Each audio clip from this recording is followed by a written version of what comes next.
Good afternoon. This is Canute Exploration. It's 5 p.m. ET, and I'm sure in Jamaica it's 4 p.m. and in other parts of the world it's various times, based on the time zone. It's a very interesting thing to know that we are one world, one earth, but we have different time zone.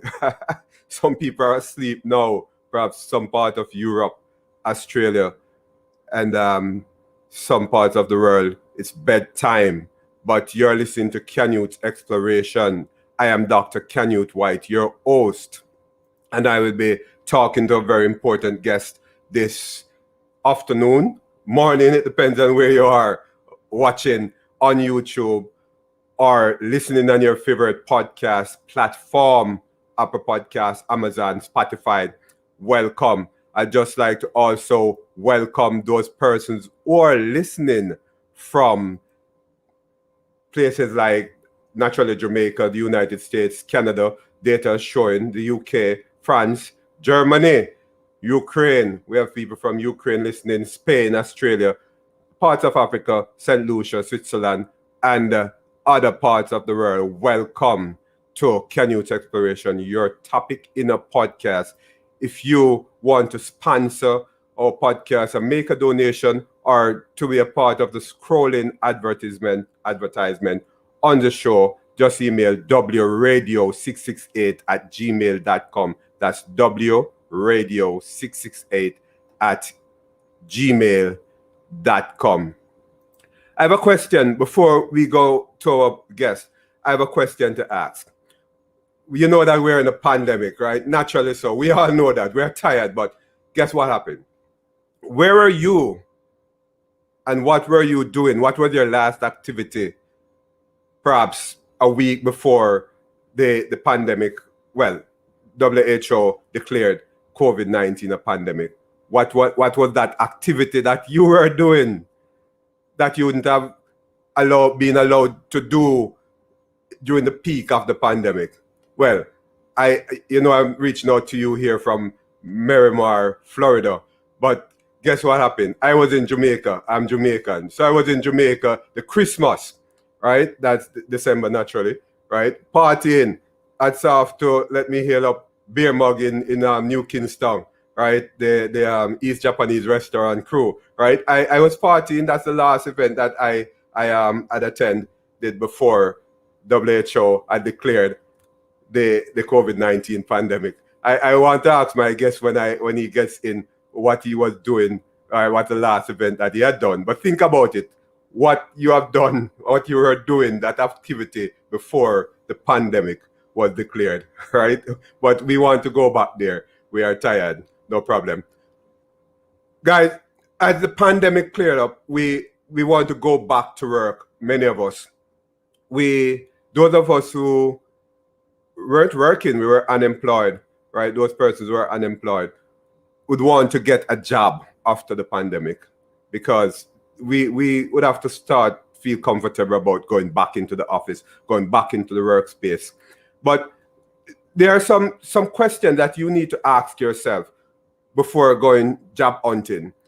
There are some questions as well that you need to ask yourself in order to ensure that you keep that job when you get it. The organization will change, and there are a number of things that will become so different in terms of operations based on the impact that the pandemic had on the workplace. Our guest today is an award-winning business consultant. He's going to share a number of things with us. He's an author. He's so much, but you will hear more about him when I let my guest in. Is no other than Ben Preston. So let Ben Preston into the groove. Ben, how are you, sir? Benjamin Preston. Very important name, very interesting name. Tell us about you. Who is Benjamin Preston? Not hearing you now, Benji. Not hearing you clearly. Okay, Canute Exploration, your topic in the podcast. I'm trying to get Benjamin in. He's trying to clear up things. Okay. right? So think about where you were during the pandemic, right? Can you And hear me? okay, I hear you now, Benny. Loud and clear, man. Wow. I was a little stressed out. I had such a great response to that question too. Oh, cool. Get it back. Just see if you can get that back for me. Yeah, no, the pandemic. So I actually went to New Orleans for the first time with my friend, and I was super excited. This was like in February of 2020. So like everyone knew that coronavirus was like a thing, but it like hadn't fully shut down, at least where I was living in Virginia. So we were like, oh yeah, we planned this trip like months and months in advance. And then we go to New Orleans like right before Mardi Gras, and everyone was like, oh, like coronavirus isn't going to be a big thing, not a big deal, like whatever. And I was like, yeah, whatever. And then like 2 weeks later, everyone was like shut down for like a couple of weeks or whatever. And then obviously we're here now. But yeah, I think about that fondly. I'm like, that seems like it was not that long ago. Oh yeah. Almost 2 years, right? But yeah. Ben, you rather to be called Ben, right? I realize Yes. you should, yeah. Ben Preston. Who is Ben Preston? Yeah, so I work with, I function as a career coach, as a career strategist, helping people figure out their passions and figuring out not just like passion purpose, because we can talk about that too, but like how to channel that into using your strengths and getting momentum so that you can create the career that you love and that you want to continue doing. So yeah, that kind of like, I didn't obviously start here. I started off as like a marketer, communications person, kind of did the traditional like roadmap of when you think about careers. Like I graduated from college, got a job at a big company, had like this really great kind of life, had a quarter life crisis because I was like, what am I doing with my life? I'm not making an impact. So I left that cushy job and worked for a startup. And then I was like, I still don't feel like I'm making a difference. So I kind of got here the long way. But yeah, so I kind of have like a multiple approach, at least with individual people, because I've been part of the corporate world where I know like I was on the hiring end of hiring people. Okay. And now I'm on the other side of helping people navigate their career journeys, and then working with businesses to figure out how they can maximize their internal people, both from a marketing standpoint, operational standpoint, but as well as like just getting them to function and enjoy their jobs. Because a lot of businesses don't even look at people that way. Like they're just like cog in a wheel, and they don't necessarily think about people as people. So I work with some businesses in that capacity. Okay, and we're going to get into a lot of that in details. Yeah. But there's something running across the screen. You have been featured in a number of. Talk to us about that for a while. Yeah, it's been interesting. Yeah, it's been interesting. I feel like the messaging that, at least for me, is people deserve to have exciting careers. And since I kind of launched my book last year, in June, actually, about a year ago, there's been a lot of positive receptivity to that, because I think people are just hungry for figuring out how they can own their career in a more deliberate way. So yeah, I've just been like doing a lot of conversations, a lot of podcasts, a lot of like kind of guest speaking things, which has been really interesting for me. It's been fun because everyone's kind of has a different angle. But yeah, it's definitely like, it's been really fun because I get to talk about the stuff that I'm super passionate about. Right, and you're going to be doing that a lot, and Canute Exploration, your topic in the podcast. But I'm going to put you on the spot with some questions before I jump into some of those things that you'd want to talk about. But yeah, being featured in Ditch the Job, the Offer, and Human Capital Innovations. That's very, very interesting. And I realize Elites Entrepreneurship Award from PM 360 magazine. Talk a little about that. Yeah, that was pretty early in my career. I was working as a communications person in New York for a large advertising conglomerate company. And my sister and I had just launched a foundation for raising awareness for hereditary cancer. Because like 10% of all cancer that exists is hereditary, which means that like if your parent had it, your grandparent had it, and you are more likely to get it. And where we're from in the Midwest, it's very common for like hereditary cancer to be rampant, especially in communities, because they're just very closed communities, and those genes keep getting passed around. Right. And doctors, like, at least, and I won't talk about this super in depth, but a lot of doctors just weren't testing people when it comes to like hereditary cancer. So we did a whole bunch of initiatives, fundraising, programming around that, and it still exists today. But yeah, that was the award that we got for that, was building that cool. out and partnering with different companies. And I have a slot where I'm going to talk to you more about that cancer thing, right? That's important. I cannot leave that out, right? But Ben, here's the question now, this trick question, childhood. Tell us about Ben's childhood. Yeah, I was very quiet. Like I was very, I would say, like introverted, but I also was one of those kids where I was like very smart, but I also had ADHD. So like I was like totally getting stuff done, and then I finished my tests in like 5 minutes, and then I just sit and scratch and color on my desk, like that type of behavior. So I was always somebody who liked to be like doing stuff, busy, whatever. So I was like playing sports, I was part of clubs, I was doing all this stuff. And then eventually I got to a point where I was like kind of narrowing down, like playing I was like really into basketball. I still am. But I was like playing basketball, part of like the film club, and then obviously was doing a lot of like own fiction writing for me, and poetry writing, which none of that was really very good. but English and writing was always something that I was interested in. Yeah, very good. Yeah. And ADHD, attention deficit hyperactive disorder.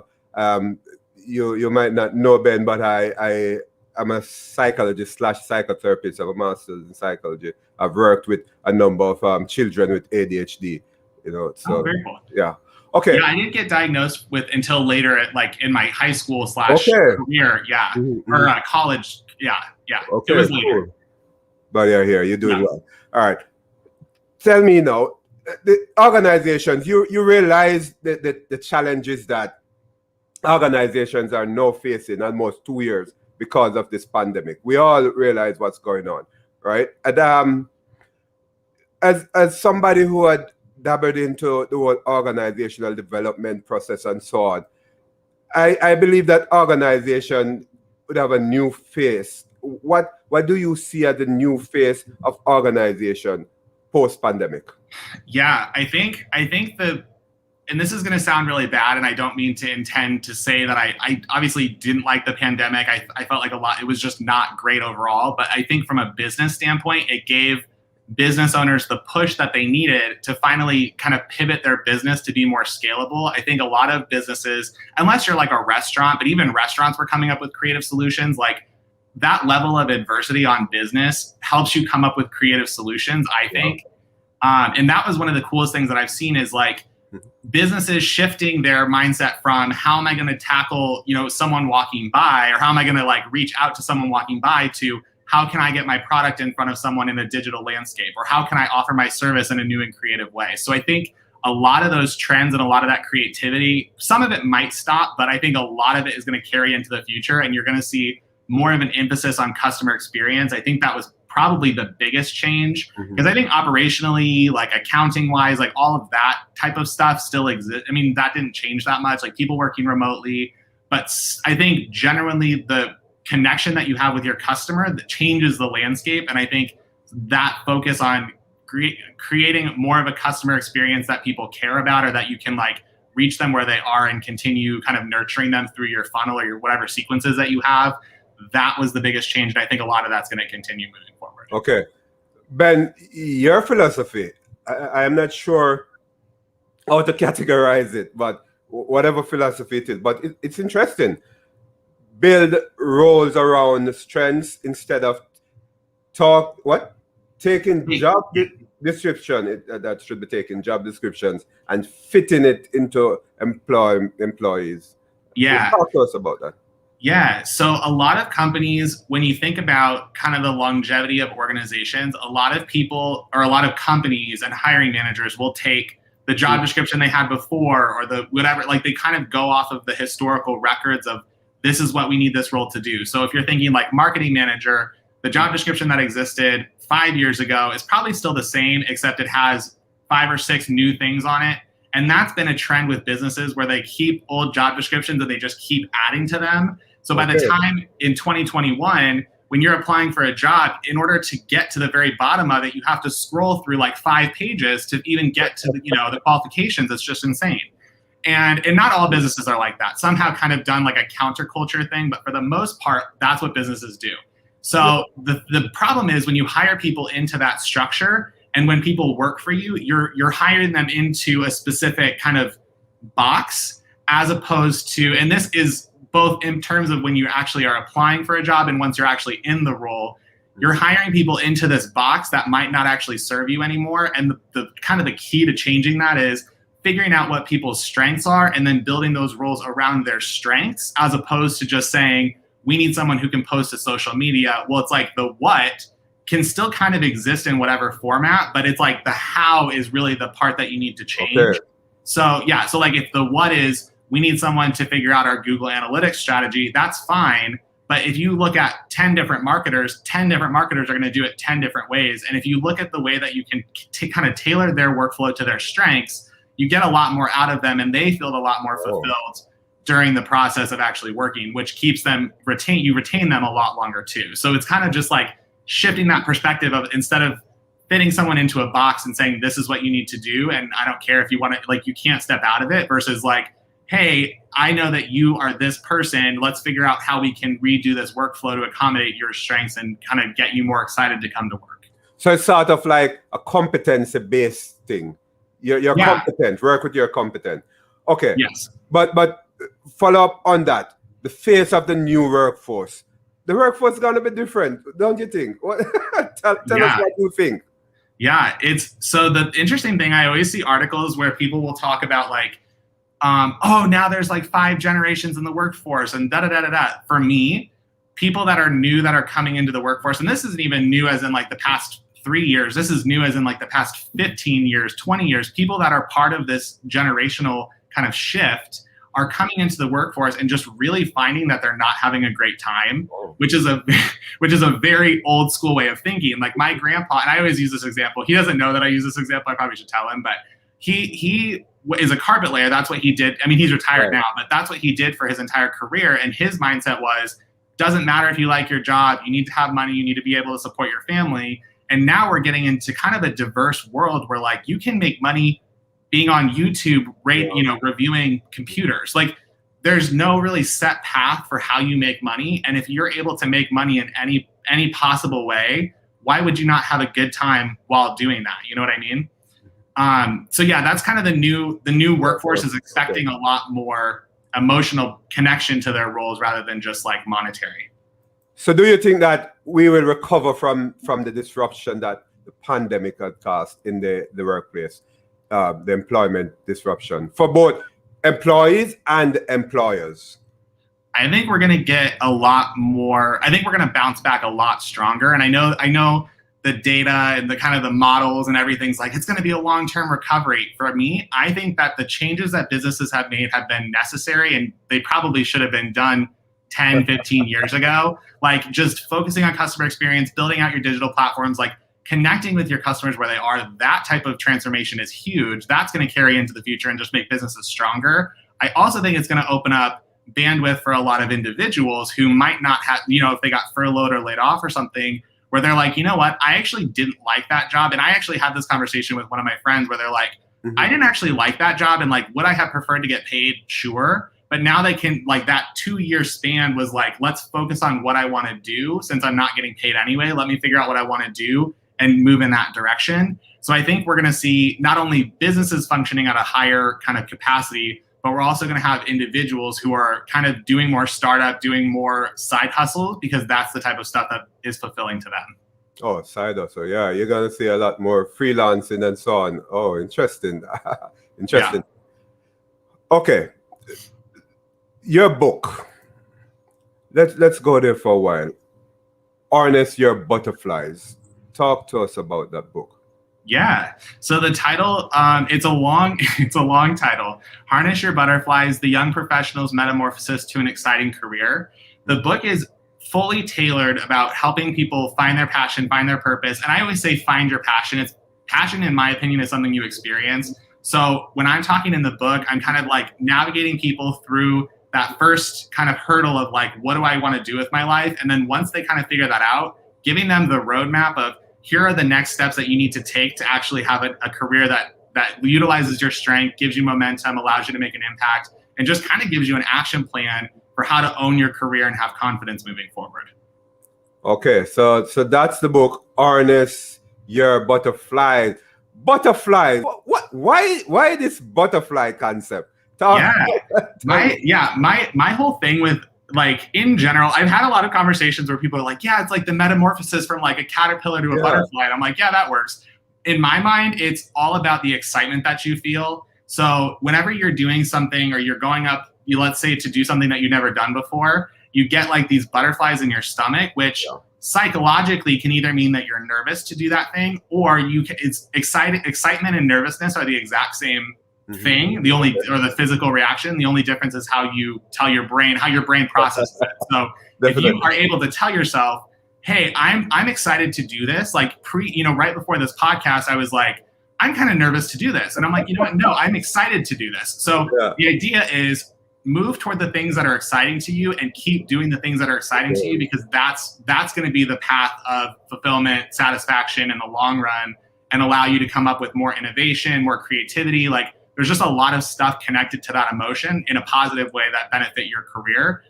So that's the idea of like the butterflies that you have in your stomach. It's time to like harness those and make a career that you're really happy with. I have a question though, as it relates to that. Yeah. Because hypothetically, if I have this butterfly about being a farmer, right? And I cannot get any job as a farmer. Well, I can farm myself, but perhaps, going in, into the workplace to, on somebody else's farm. Yeah. I cannot get that, but I get a job as a bus driver. What is going to happen to me? I'm not passionate about it. There's no butterfly about being a bus driver. So what do you say? Yeah.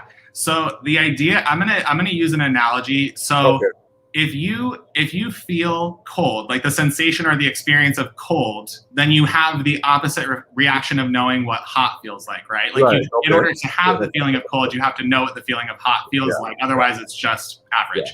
Right. So the feeling of feeling unsatisfied or lacking purpose, I always say lack of purpose. The feeling of lack of purpose means that you're experiencing purpose every single day, because if you weren't feeling it, you would have the opposite contrast. So if you are feeling like you aren't fulfilled what you're doing at this moment, doesn't mean that the next moment you won't. So like if you're doing a bus driver and really what you want to be doing is being a farmer, there's still aspects of your job that you're doing right now that would make you excited, because if you didn't feel that, you wouldn't feel the lack of it 2 seconds later. Yeah. So my thing is, if you can connect to the satisfaction that you're feeling just in those moments and figure out what about that is exciting, then just keep moving in that direction. There might be 90% of your job that you absolutely hate, but if there's 10% of it that you love and you can move in the direction of it. So if you're a bus driver and the thing that you love the most is the mechanics of working on machinery, move in that direction, because that's going to serve you when you become a farmer too. Or if you are a bus driver and you love the interactions that you have with people, figure out how you can make either a career shift or how you can kind of move in that direction in your current role to either have mobility within your role or move to a different role. So like in general, long story short, you are experiencing purpose and passion every day, whether you like your job or not, but you just have to pay attention and find the things that you like and move in that direction. So you're saying the things that I like in my job, are you saying that are another job I need anything, to everything. Yeah, wherever you are in this moment, that's really all. Like in terms of feeling passion and purpose, when people say, I can't find my passion, I can't find my purpose, I can't find what's exciting to me, they're not talking about historically, because you can kind of paint that picture, however, but when they're talking about it, they're talking about it in the present moment, as in, I'm not feeling it right now. Which doesn't mean in 2 seconds later, if they got a dream job 2 seconds later, they'd be feeling passion and purpose like that. And the thing is, you have to be able to say, okay, I'm not where I want to be right now, but that doesn't mean that I can't take steps to make myself more happy and more satisfied what I'm doing right now, and then figure out a game plan from getting yourself from here to there. Because if you're constantly saying, I'm not where I want to be, you're not going to get there because you're too busy talking about how you're not there. It's just kind of like a weird paradox, yeah. I got you. Okay, as young professionals, there are times when, well, I'm not a young professional anymore, but, just speaking for them, there are times when they basically get out of medical school, out of university in general, and just don't know what to do. They might be making some mistakes along the way. What are some of these mistakes that you would identify when they're choosing? Yeah. I think the biggest mistake is assuming that there has to be struggle. I think this is like the biggest narrative that we create with professionals and like career success, is that in order to be successful, you have to like trudge through stuff that you hate. So a lot of times professionals, especially young professionals, will go into roles that they know they aren't going to like because it's a foot in the door, or it's some sort of weird manipulation strategy where they go in and they think that they're going to be happy in 10 years from now. And that's not how it works. If you're not happy in the career path you're in right now, you're not going to be happy with it 10 years down the line. Yeah. So it's I think that's one of the biggest mistakes, is people go into their careers thinking that things will change if they're unhappy. And it's like, that's just not how it works. I think the other mistake that people have is they go into something thinking that they have to have it all figured out. One of the most universal things that I have found, at least in the conversations that I've had with like tons of people at this point, is you're always constantly revising what you want to do. So even if you are, if you are exactly where you want to be in this moment, a year from now, that might not be the case. You will have grown out of that role and you want to do something different. And it's just like, if you can invest in yourself and make sure that you are kind of keeping up to speed with what you want to do, you'll be able to make those transitions super easy. And I think that's late stage professionals know that a lot better because they've had the experience of saying, I ran into this roadblock, I ran into this roadblock, and they know how to get around it because they've had that practice. Young professionals don't have that experience, so they go into something just being like, I need to have it all figured out. And it's like, the truth is, you probably won't like your first job out of school. You might like it for a week, and then you're really not going to like it. So it's just kind of one of those things where it's like, you have to constantly reiterate and kind of revise your career as you go. But all of that is within your control. You just have to figure out how can I invest in myself and make sure that I'm continuing to evolve with my desire for a new job or my desire for my passion and purpose.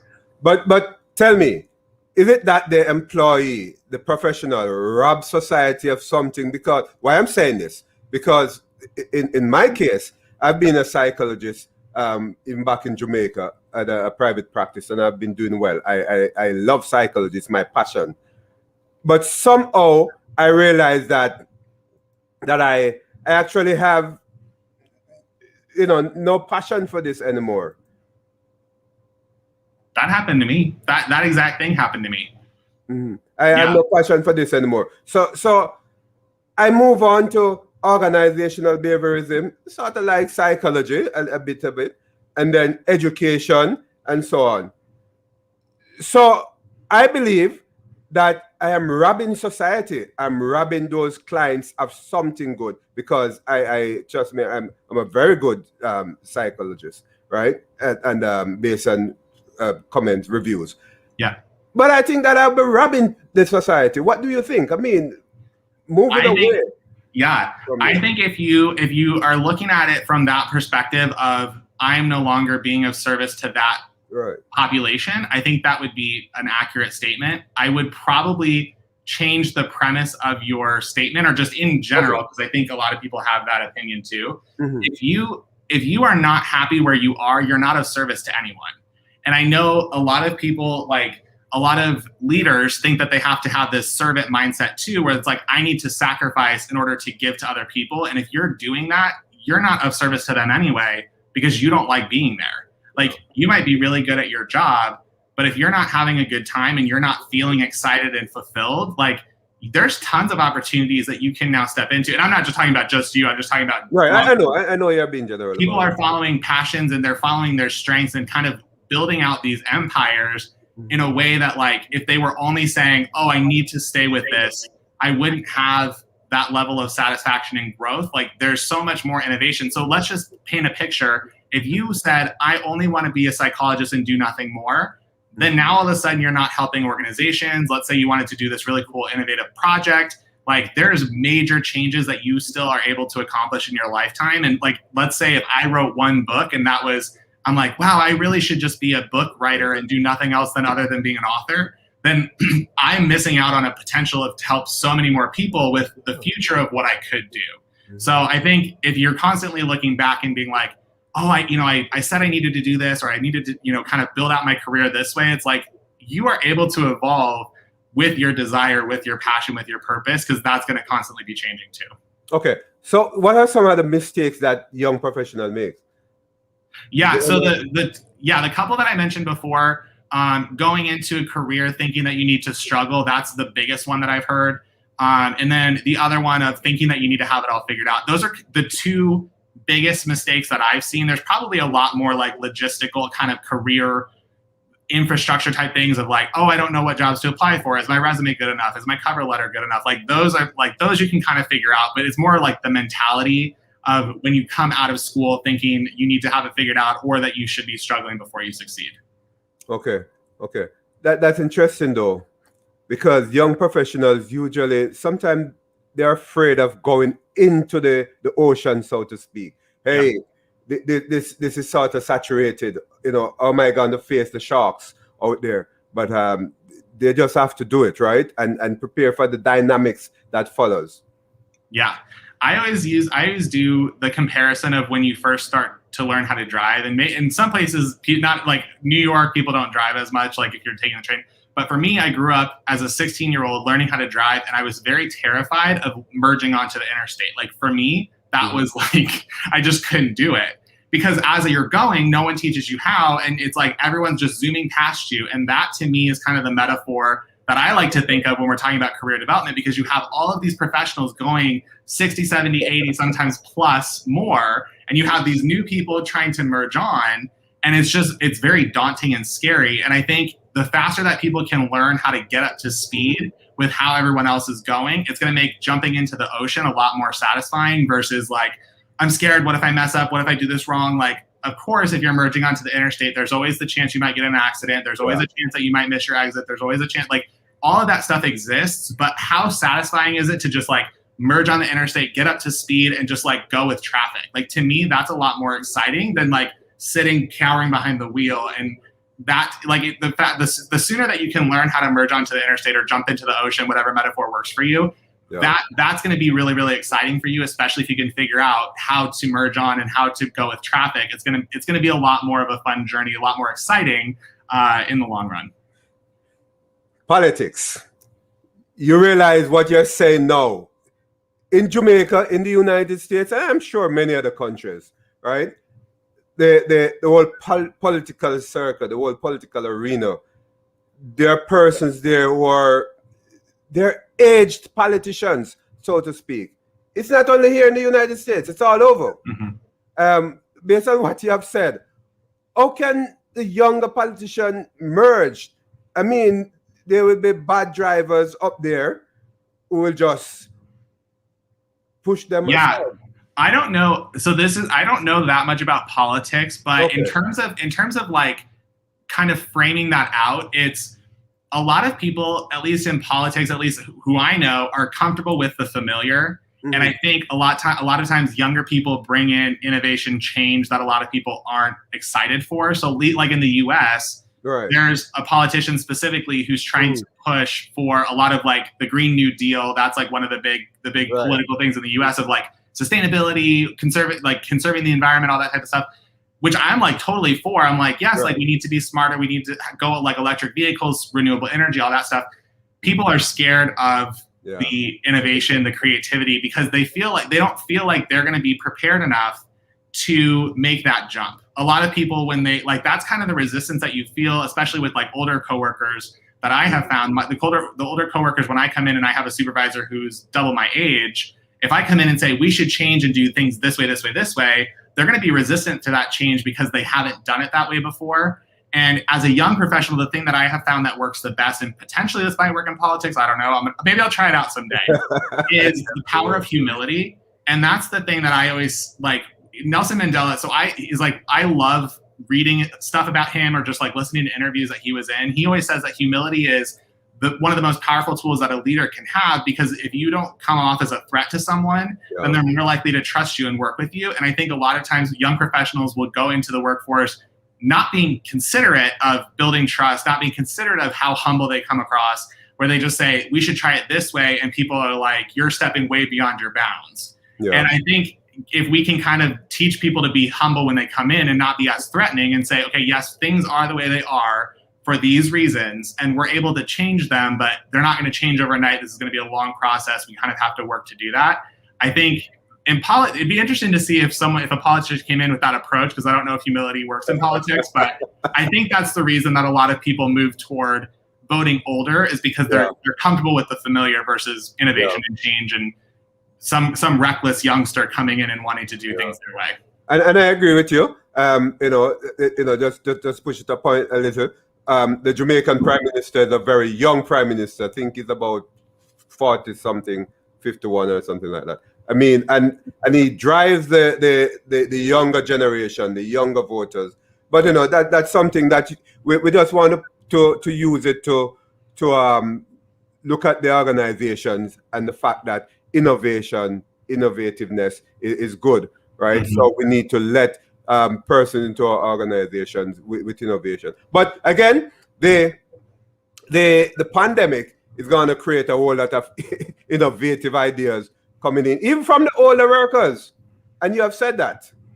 Yeah, and the interesting thing is, like, I've had a lot more business customers during the pandemic than I had before, because they were like, I need to change, tell me what to do, because everyone was freaking out. They're like, I've never done this before, I don't know where to start. And like, for me personally as a business owner, I had a lot more business from those types of organizations that were like, they were scared, they wouldn't have done it, because if the pandemic didn't exist, they wouldn't have even thought about going digital or running ads or doing anything like that, because they were just like, I run a successful bakery and that's what I want to do. But then they had to shift and do this new way of thinking. So it allows for like those new kind of pockets of people to rise up to the occasion. And that's where, at least for me, I saw a lot of really cool innovation throughout the pandemic. Oh yeah, and we get a lot of that. There's another thing that you have, some of the concept that you have here, strength-based inventory. What is that? Yeah, so when we were talking about passion and purpose, so I always think, at least when I first started out working, I was always told that I was supposed to fix the things that I wasn't good at. Like, you're not good at this. You need to be better at that. You're not good at this. And that's what managers do. Like, they will tell their employees, you are not good at X, Y, and Z, fix it. And the problem with that is all of the successful people that you see in business today, I always use Steve Jobs and Oprah Winfrey as an example. I mean, there's plenty of examples all across the US or around the world even. Like, I'm just saying the US because that's like my kind of orientation. Like, I don't travel internationally as much. I want to. But I know that there's a ton of really successful people all around the world.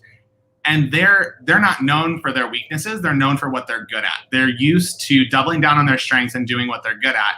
Oprah Winfrey and Steve Jobs have very different sets of strengths, but they're both successful in their own individual way.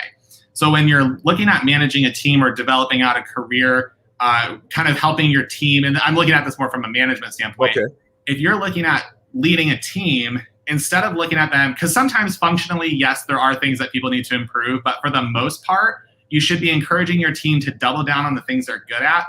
One, because if you are good at something, if you invest 1 hour of time into improving that, you're going to be not only more excited, you're genuinely going to have better work.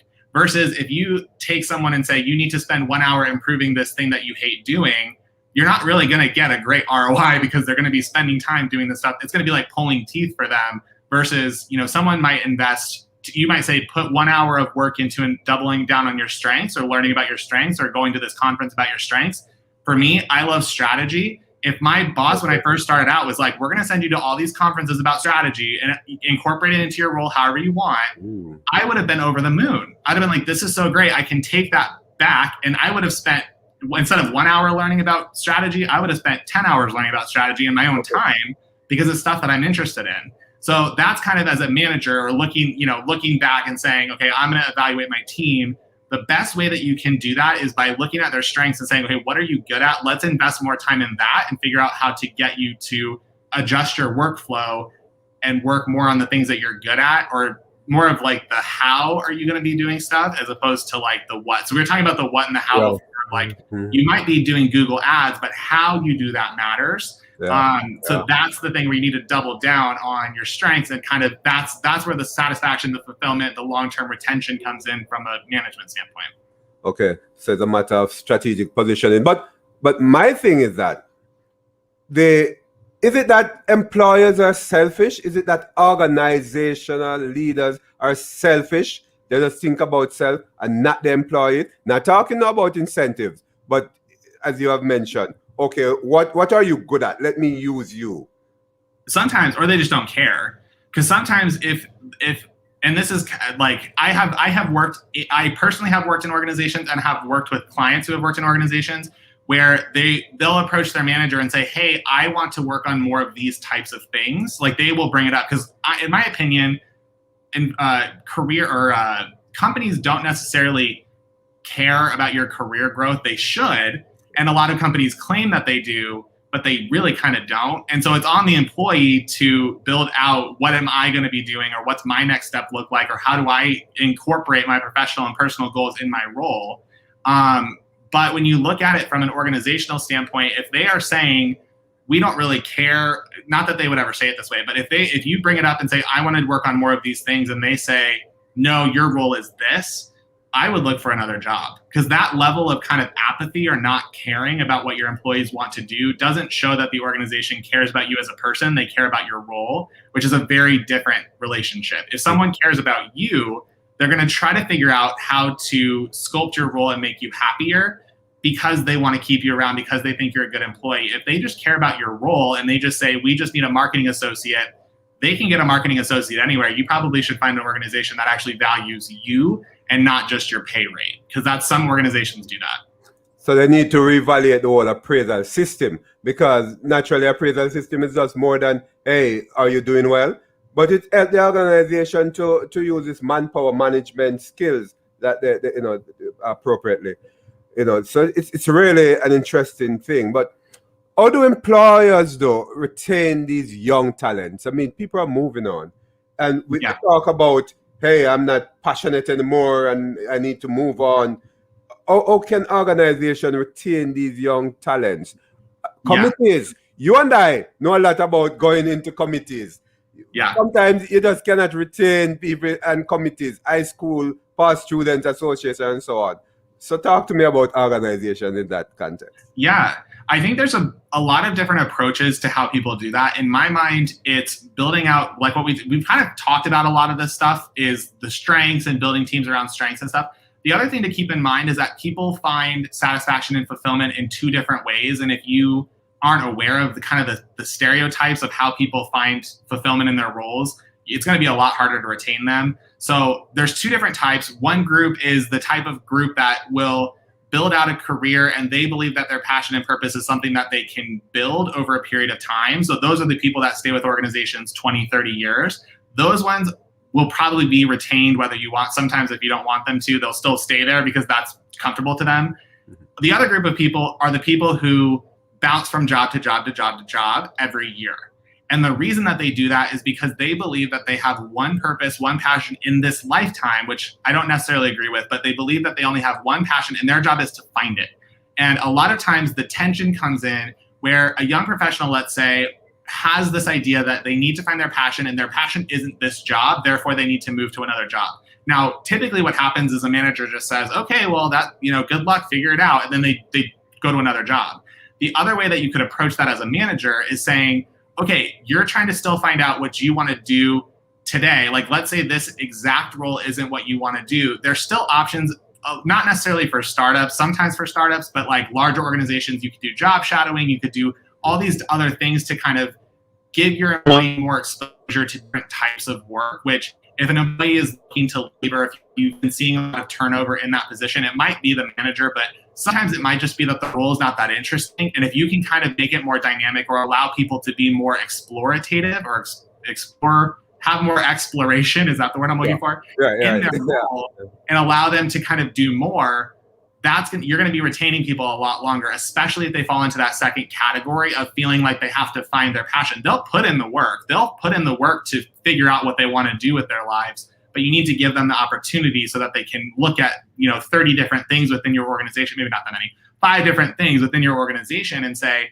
this is the direction I want to move in. And then as a manager, support them in how they can kind of navigate or create their role around that type of work. And I like when you talk about exploration, because in organizations, the younger talents, they will explore. That's where you get the innovation. But the exploitation now comes with the those older guys, those older persons in the organization who think that this is how it has been done and we're going to be doing it like this forever, right? So they start to exploit what is there. So it's good that you mentioned that.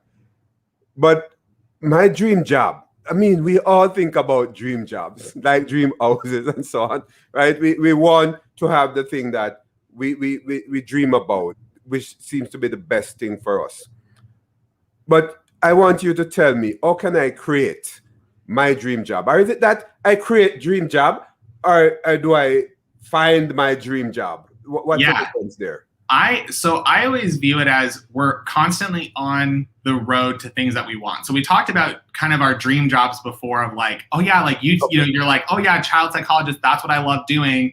And then you didn't love doing it anymore. For me, I was like leading a marketing team and I was like, this is the greatest thing ever.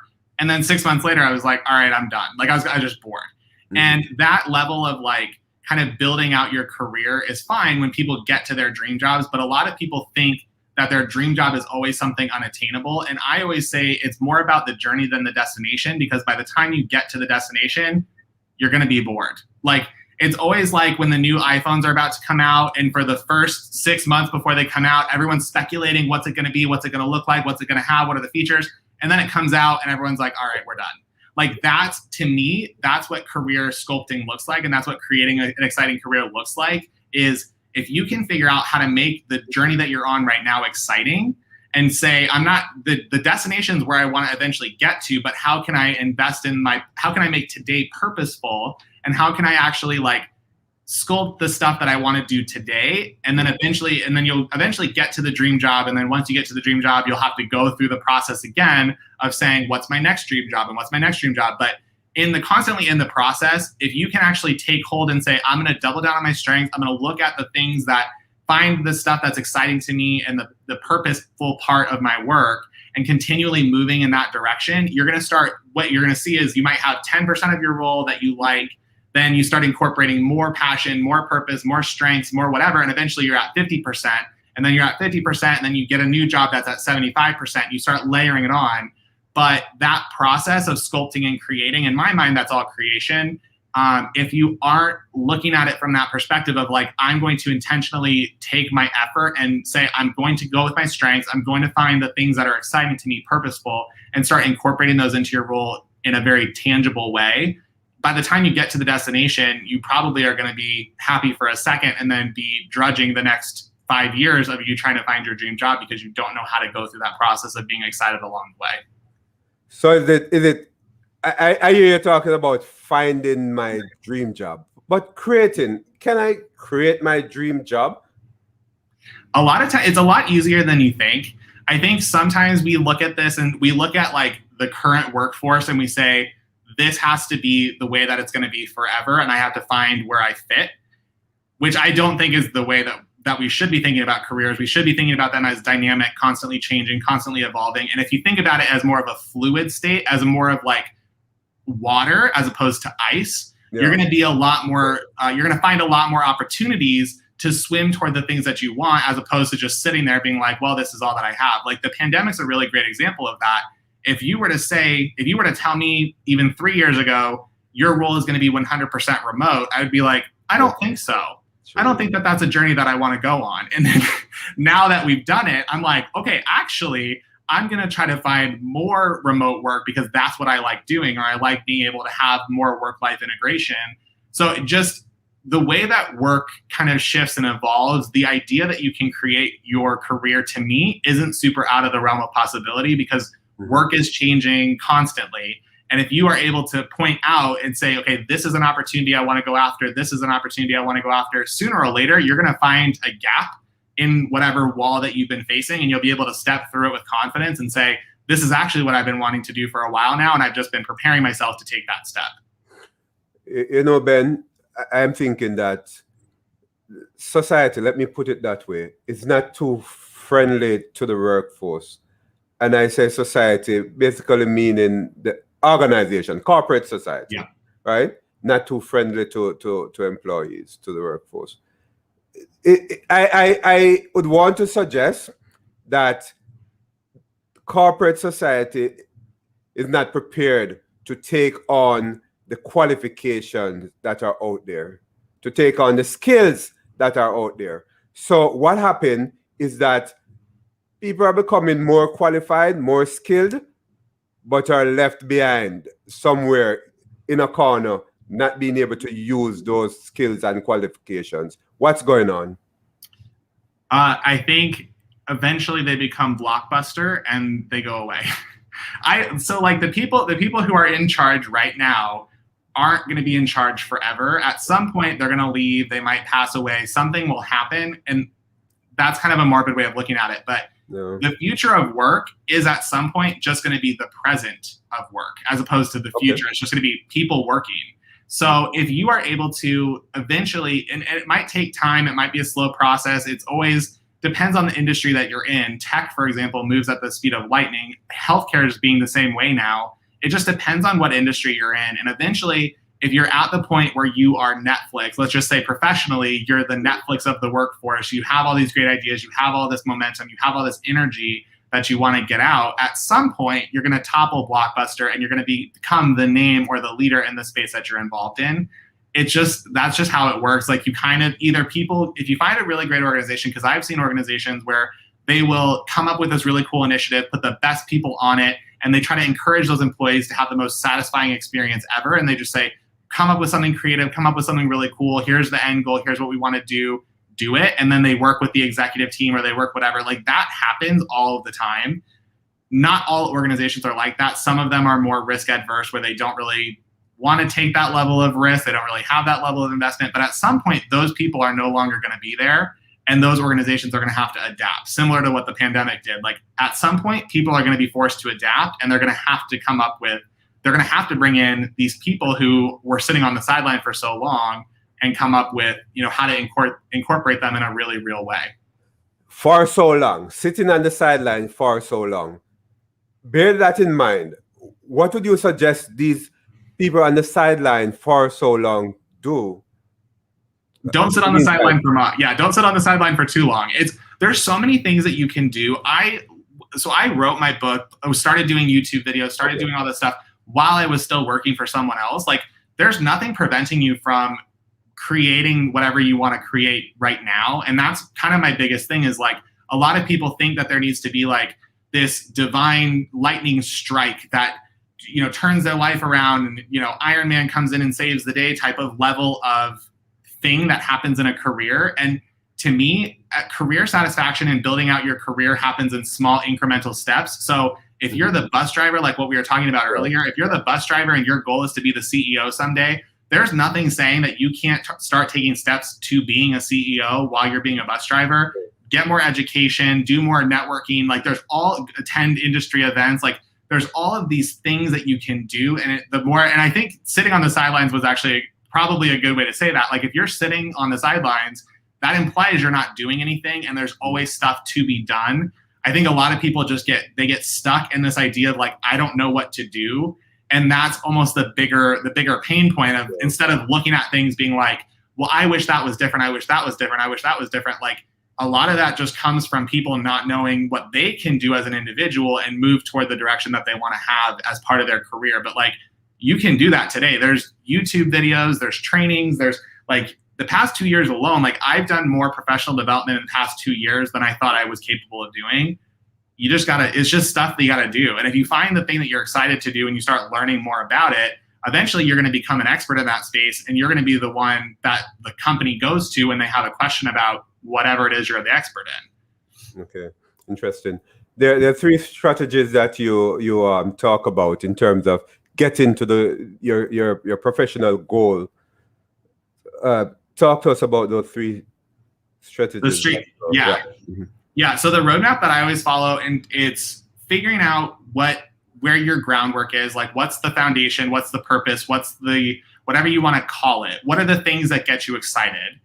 That's kind of going to be the first thing that you can explore. And those will constantly change. Those will constantly whatever. So that's like basically step one. It's like a very soft step, but it's step one. Mm-hmm. Step two is building out and investing more in like interpersonal development. So building out your strengths, building out your soft skills, figuring out how to influence people, like all of those. And communications is a big one. Humility is a big one. We've talked about a lot of these already, but like kind of interpersonal stuff. And then the last part is investing or figuring out how you can work with external people. So how do you influence other people? How are you functioning as a leader, whether you have a formal title or not? How are you being a leader? how are you approaching impact? How are you approaching change management? How are you figuring out how to work with other people in a way that's allowing for you to get things done and allowing for them to join you on that team so that you can amplify your momentum and go forward. So in my mind, those are kind of like the 3 steps is like figure yourself out first, focus on the interpersonal development, and then start working with other people. Because a lot of people assume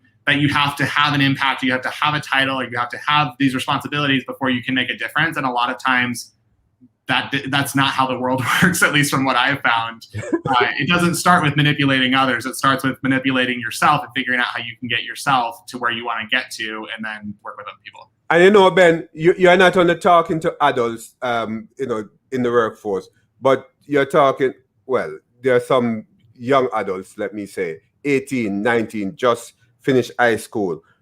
You're also talking to them.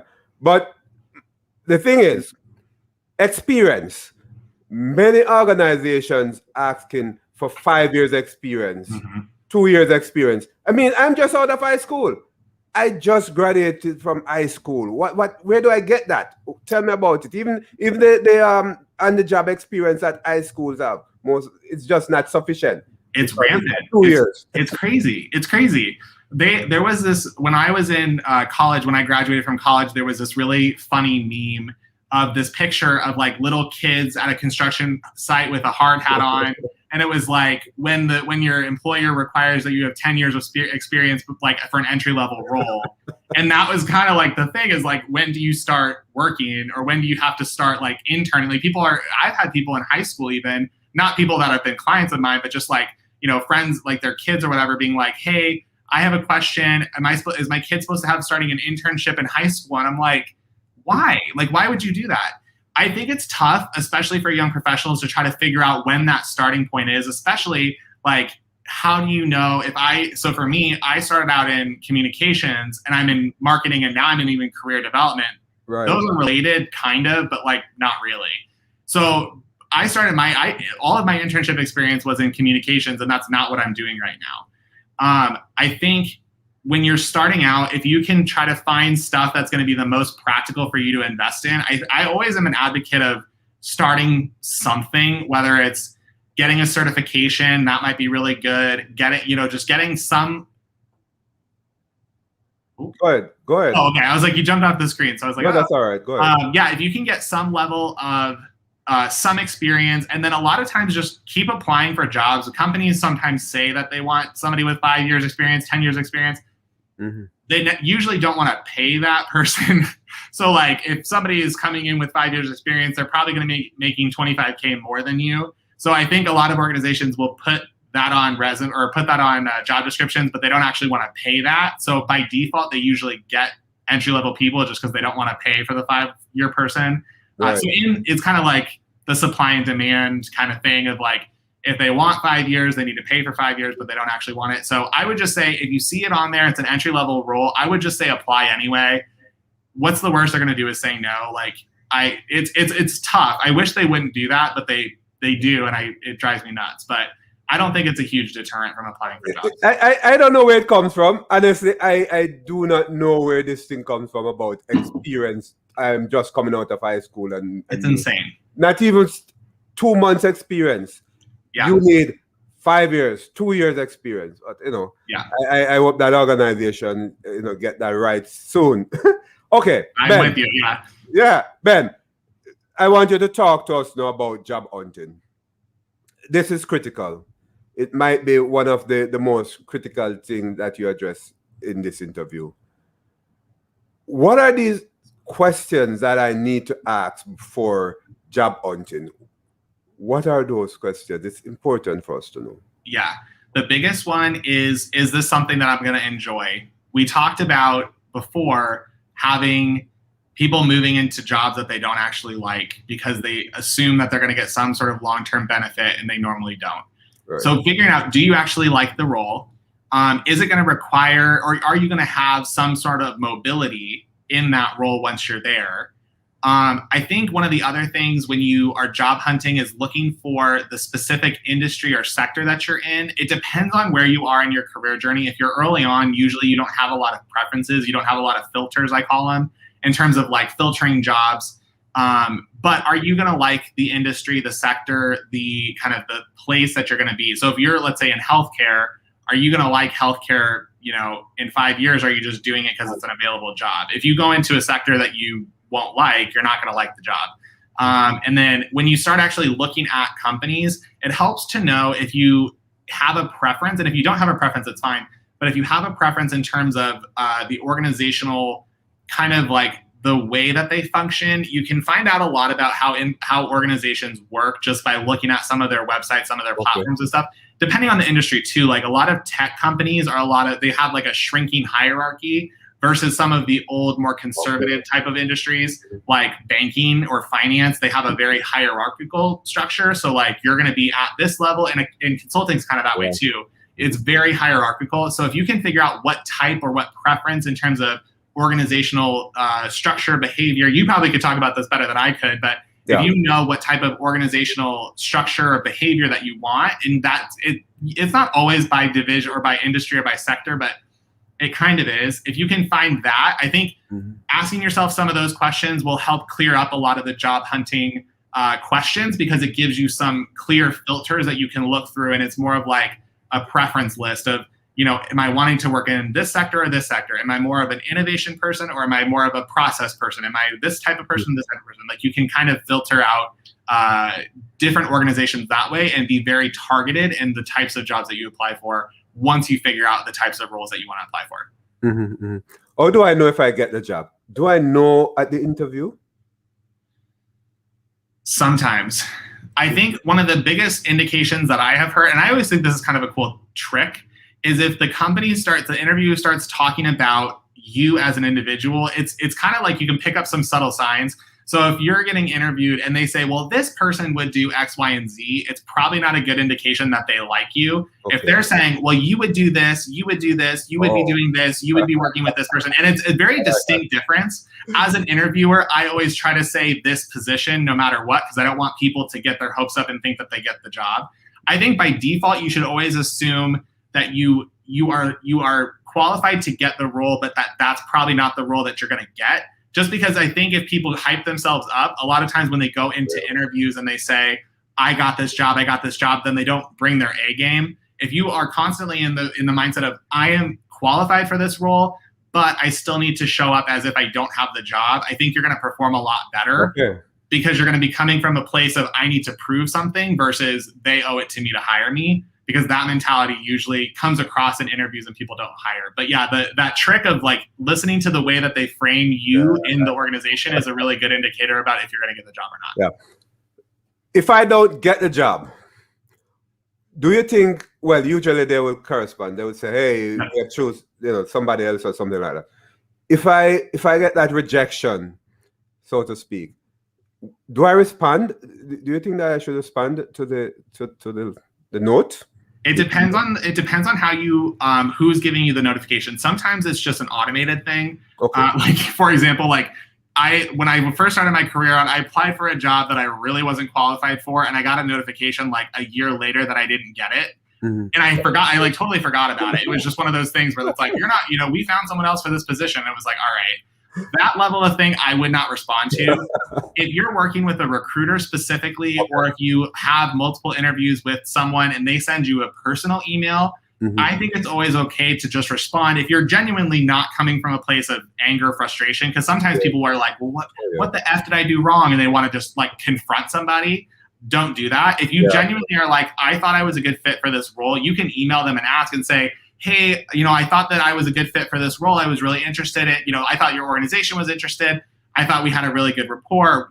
Fill in the blank of whatever your perspective was, and just say, do you have any recommendations or advice for me for interviewing in the future? And sometimes they might just say, you weren't the right person for this role because they have in their mind, a certain persona or a certain whatever, and they'll give you that feedback. Or they'll just say, if it's something where they really just didn't like you, they'll just say, oh yeah, we found some other candidates who are more qualified.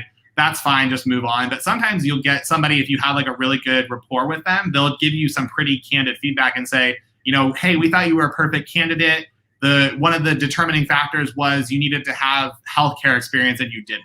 And so sometimes like that level of conversation can be extremely helpful because they'll tell you what you did right and you can kind of go from there. Mhm. Yeah. This is Canute Exploration, your topic in the podcast. I'm Dr. Canute White. I'm sitting in with Benjamin Preston. He knows a lot about business and job hunting and so on, award-winning business consultant.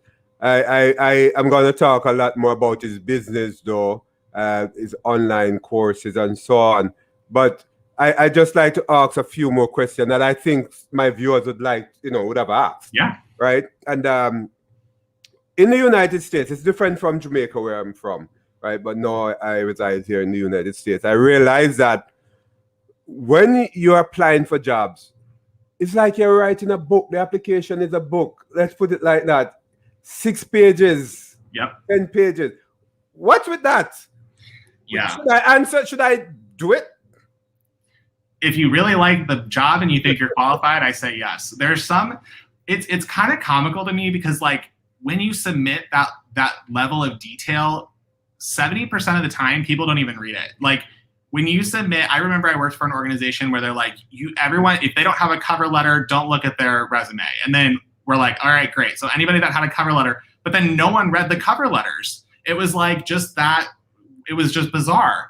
Anyway, so I always say if you know like the general kind of collateral or assets that you need to have for job applications, try to make them customizable or templated so that you can fill in certain things when you're applying for jobs. In general, I don't think that you should be applying to 1 million of those jobs if they're requiring, 15 pages of content and 15 pages of portfolios and all this other stuff.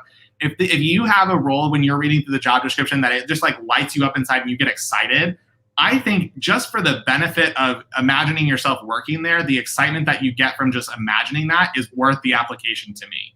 If you can actually like sit down, do the application, you just get excited because there's something in that where it's like, I'd really love to do this, or I'd really love to do this, or I'd really love to do this. Like that helps you when you're applying for other jobs because you can identify this is specifically what I want to do. So I wouldn't do it every single time, but if there's a job that lights you up, I would say spend the time and do the 6 pages.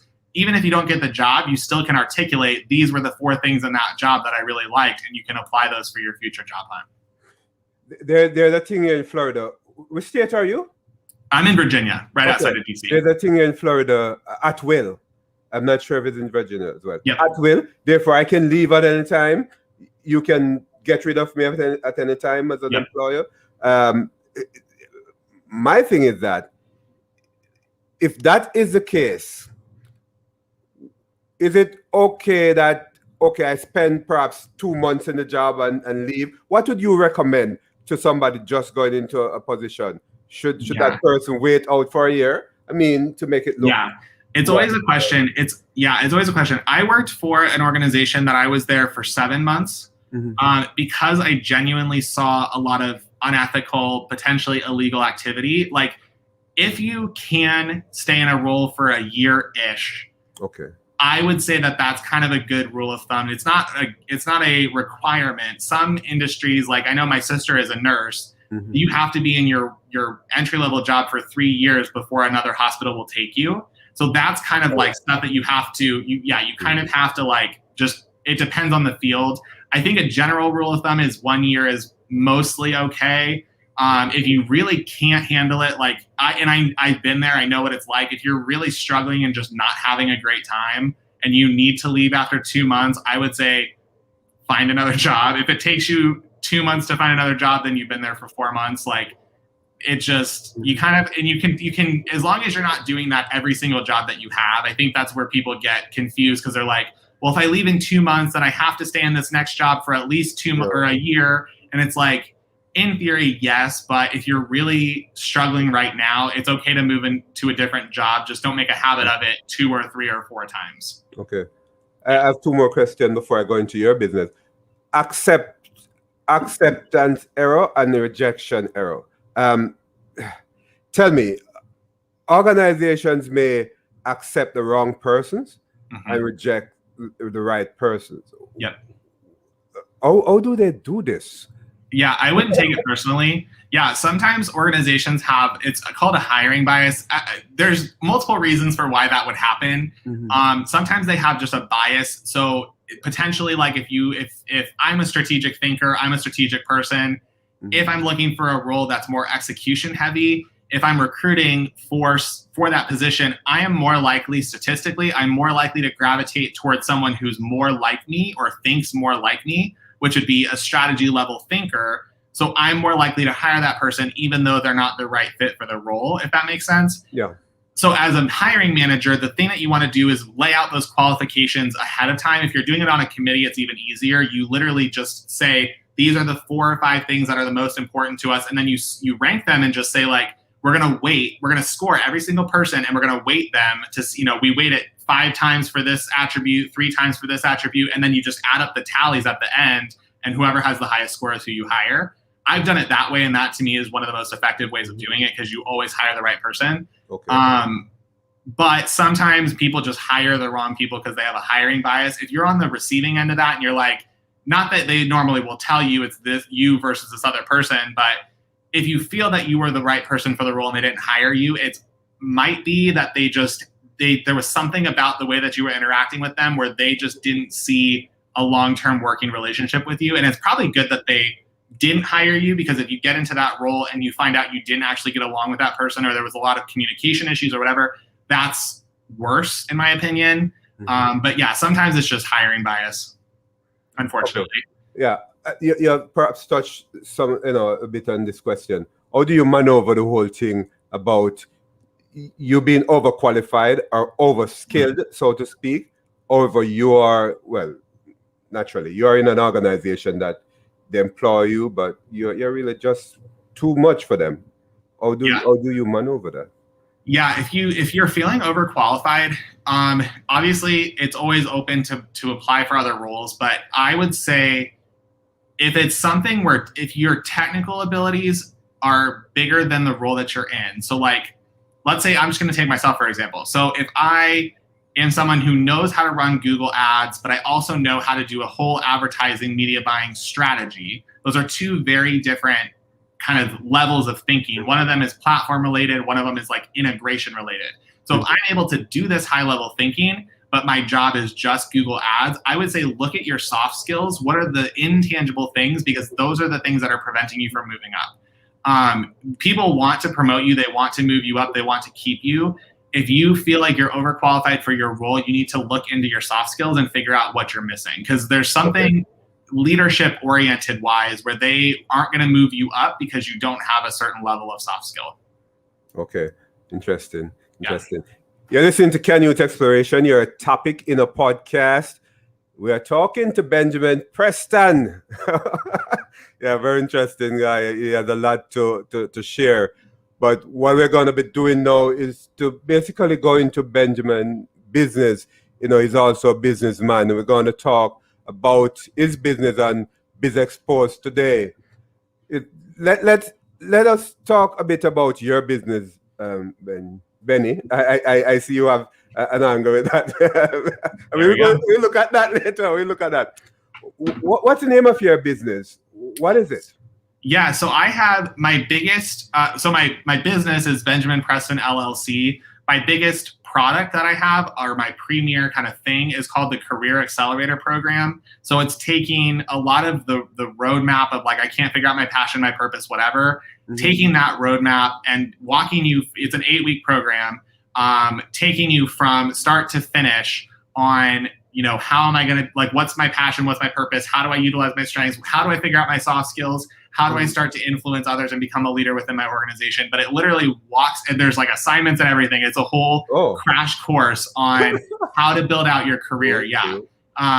So it's 8 weeks from start to finish. That's like the premier product, but all of that is based off of my book, Harness Your Butterflies. So it's kind of like the in-depth, like, let's sit down and walk through it together. So that's kind of the overview of that part of my business. Yeah. Okay. So why this? Why doing this? Because I like it, because it's fun. The big thing for me is like, it's just genuinely stuff that I like doing. I love looking at organizations, looking at how people connect with organizations and business to kind of like make things happen, make their careers happen. And just like the journey that I get to go on, I've had some clients that have gone through the Career Accelerator already. Like one of them got a promotion in her role from going in the program. One of them got a new job, which was super exciting. And just like one of my favorite clients went through the program and had, you could just tell, so she was a teacher, an art teacher, and she went through the course, and just like by the end of it, just the way that she was talking about her job, she was like lit up and excited. Nothing happened. She wasn't changing her job. She wasn't changing her role, but just like her ability to look at her job in a new way and just get lit up inside about how excited she was to work. Like, I think that to me is one of the most exciting things, because it's just people want to have fun. People want to go to work and feel like they're in the flow. People want to be like connected to their jobs. And if I can help them get a little bit closer to doing that, to me, that's the stuff that's exciting for me, is like seeing that moment where people just like get energized and fired up to go to work. Yeah. So how will it benefit me, or will it benefit your audience? Yeah. Talk about the benefits. Yeah. In terms of benefits. Or it benefit the audience. So yeah, what's the benefits of the course then? Oh yeah, it's one of the things to me where, like, if you don't know what you need to do, or you don't know the next step, having someone walk you through the process and say, okay, this is step 1, this is step 2, this is step 3, it just makes it a lot more streamlined. In my mind, it saves years and years of time. It took me 8-9 years to figure out the stuff that I'm now working with people on and saying, career coaching and helping them figure out what they want to do. And then figuring out, once they figure out what they want to do, helping them get to that point, like that saves years of time, and you could do it in 8 weeks. Okay, cool. Cancer Foundation. I need you to talk to us about that. You want me just to give you an overview? Yeah, give me an overview. What is it all about? Yeah. So it's hereditary cancer. We kind of talked about it at the beginning in terms of like the statistics and stuff. But the biggest thing for me and my sister when we started it is the tests. Part of hereditary cancer is like getting tested for certain genes that your body is potentially likely to mutate at some point. And like depending on your hereditary risk, like for my sister, my mom had breast cancer. My sister is now, her risk goes from 20% of her getting, like the normal percent of women who are most likely to get breast cancer, it's like 20%. Her risk went to like 90%.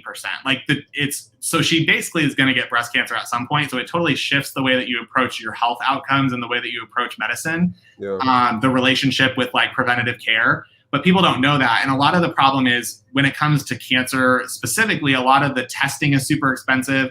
And the area that we were living in, your options are, do I get my car fixed? Do I buy groceries for my kids? Or do I go get tested for hereditary cancer? Like, it's a tough decision because you still have to live your life and you don't have the money to pay for tests. So what we would do is we would go around and educate physicians and say, hey, here's the testing, here's the type of people that you should be testing, here's the different resources that you might need, fundraising so that we could actually subsidize the costs for people to get tests, because that's really difficult too.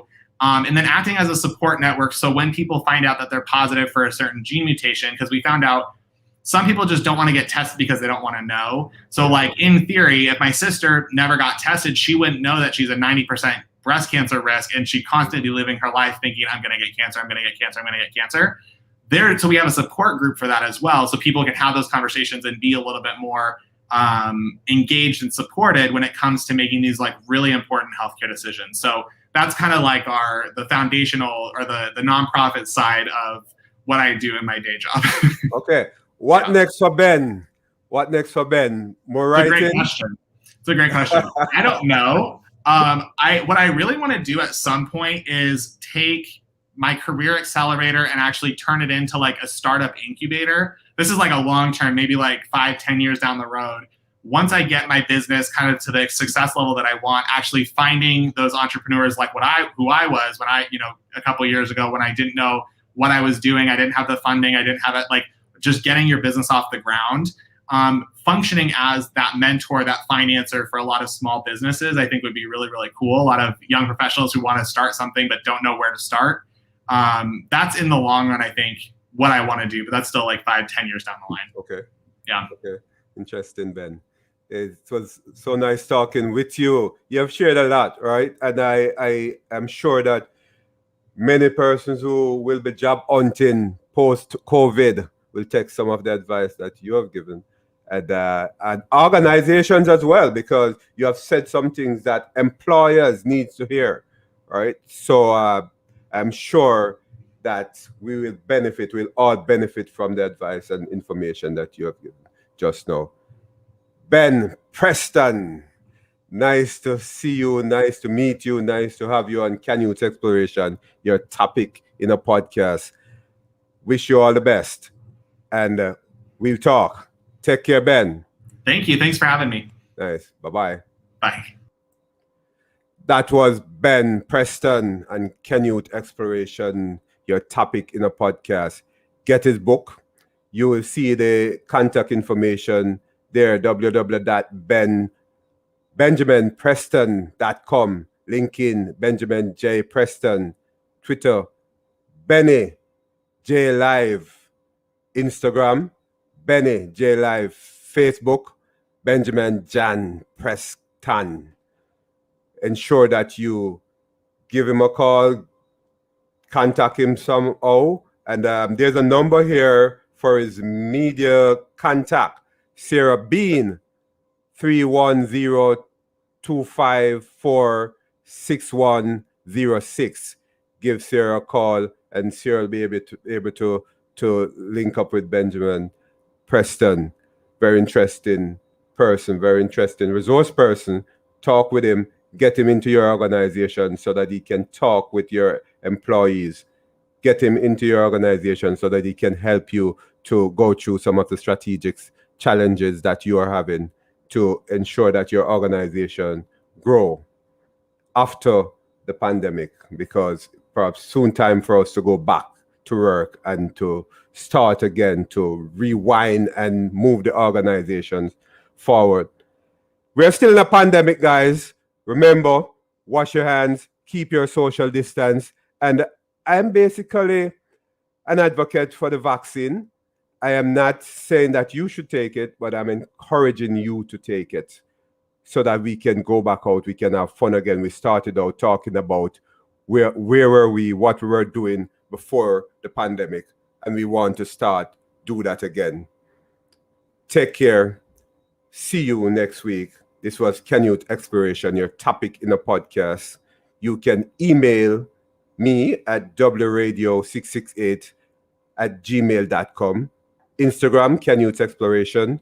Facebook, Canute Exploration. Twitter, Canute Exploration. Take care and bye-bye.